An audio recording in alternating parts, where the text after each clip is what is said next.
आम्ही श्रद्धा सबुरी वगैरे पाळतो, पण या राज्याच्या जनतेमध्ये आता सबुरी राहिलेली नाही. काही दिवसापूर्वी इथे एक अधिवेशन झालं. इथे सातत्यानं राजकीय पक्षांची अधिवेशनं होती. राष्ट्रवादी काँग्रेसचं झालं, भाजपचं झालं, आता काहीतरी अजून एक अधिवेशन होणार आहे.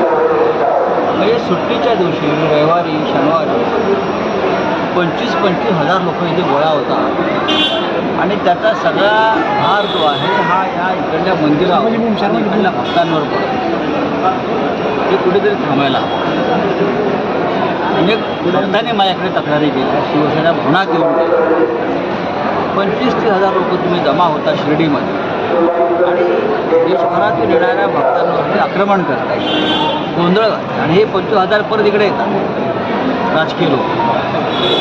मला असं वाटतं की इकडल्याही लोकांचा संयम आता हळूहळू तुटत चालले. ही अधिवेशन नगरी झाली आहे पक्षांच्या दृष्टीने. हो, त्यांना असं वाटतं की साईबाबा सगळ्यांना आशीर्वाद देतात, असं नाही. ते आम्हाला सांगितलं आहे श्रद्धा आणि सबुरी, आम्ही श्रद्धा आणि सबुरीने महाविकास आघाडीमध्ये सुद्धा आहे का? नक्कीच नक्कीच महाविकास आघाडी कायम राहील, तुम्ही चिंता करू नका.